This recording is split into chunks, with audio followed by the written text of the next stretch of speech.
Good morning, YouTubers. This is Grumpy Old Ken number 22. We're still in the school holidays, but they are very much coming to the end. So I will relate this to my time in school holidays, how many years ago? When I was 11, 12? Blimey. A long time anyway.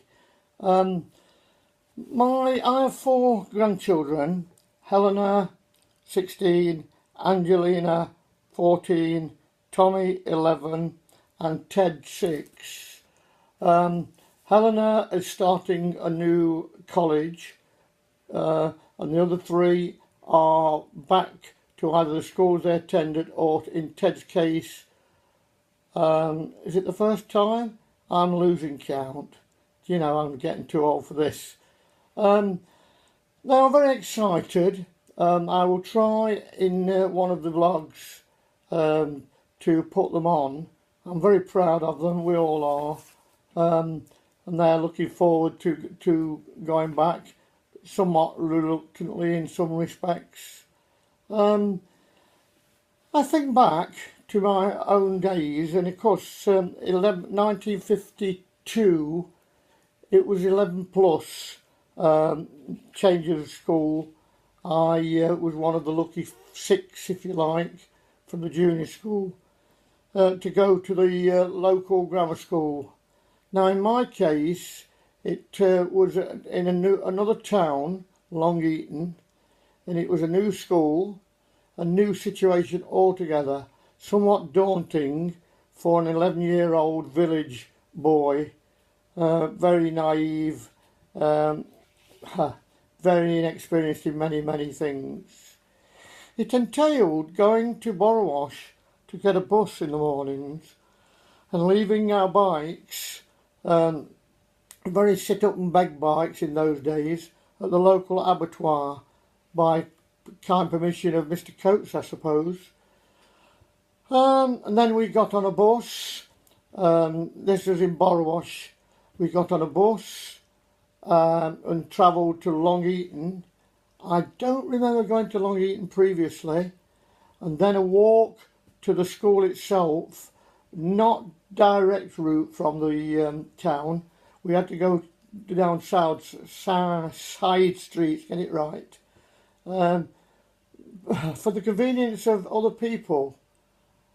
And then we got to the school, ran a new school to us, a huge building, very daunting, and those were the days. The buses were Barton. They were in competition in those days with Trent. Smelly diesel buses. They weren't special school buses. They were the buses that the general public used, and we were told in no circumstance, under strict ruling, that we behaved ourselves. Then in the evening, after school, we got buses back, again to Borrowash, again pick your bike up, and again home. It separated us from our friends because only 6 of us got 11 pluses, scholarships if you like. Some of the others were quite privileged children from the village, compared certainly with myself and possibly one other. The whole thing was in a way upsetting, exciting, exhilarating, perhaps daunting, foreboding, whatever the word is. Totally different circumstances for us. New school, things I'd never experienced.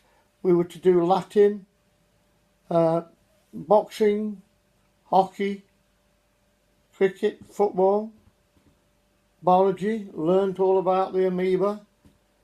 We were sexually aware in some respects, even at 11, because of local animals, farms, animals mating, etc. The the school idea of anything to do with sex remotely connected. The farthest we ever went towards sexual matters was in studying the amoebo, but all this was to come. On that first week, we travelled backwards and forwards, very, very fearful, I suppose. What else did I remember? I remember at the actual slaughterhouse, again, I hadn't been to Borrosh very much, and the people in the slaughterhouse, the work people, 2 of them if I remember right, used to throw things at us like testicles, sweetbreads did they call them? And we obviously learned after the first 2 days what to look out for, when to duck, and so on. New world, new things, very different, very, very different in fact. My grandchildren will go through new things. I hope they cope with it well.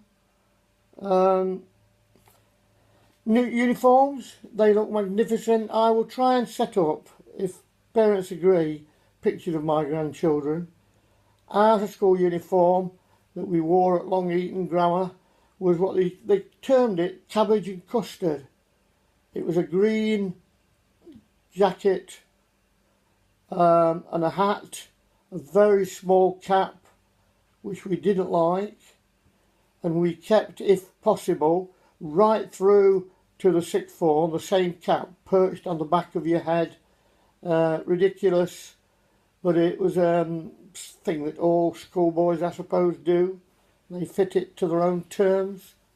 We were quite frightened, but comes to us all, I suppose. What else?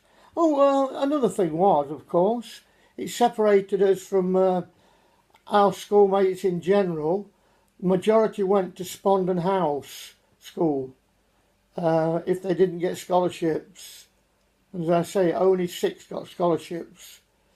And if for the rest of my school career, for the next few years, we were separated in many ways, certainly at school, and sometimes by virtue of the fact that we were grammar school children, not particularly popular with other kids.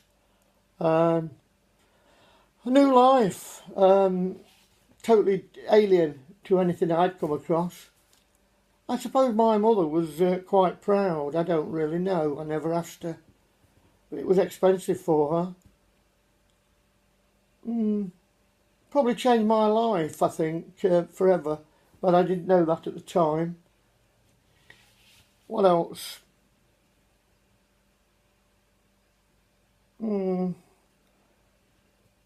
Majority, where did they go? The buses. It was totally, as I say, totally different. We were different to the other kids. The whole situation put us apart. My own grandchildren, to a certain extent, they're separated. They're going to different schools. Helena, good old Helena, is going to a new college. We're very proud of her. She's going to a drama college. She lives in near Blackpool. Lytham St Anne's. It's the St Anne's part. I'll get pictures at least of all the children. I'll get pictures of myself at the same age. Not in uniform, I don't have any, as I know to. But so be it.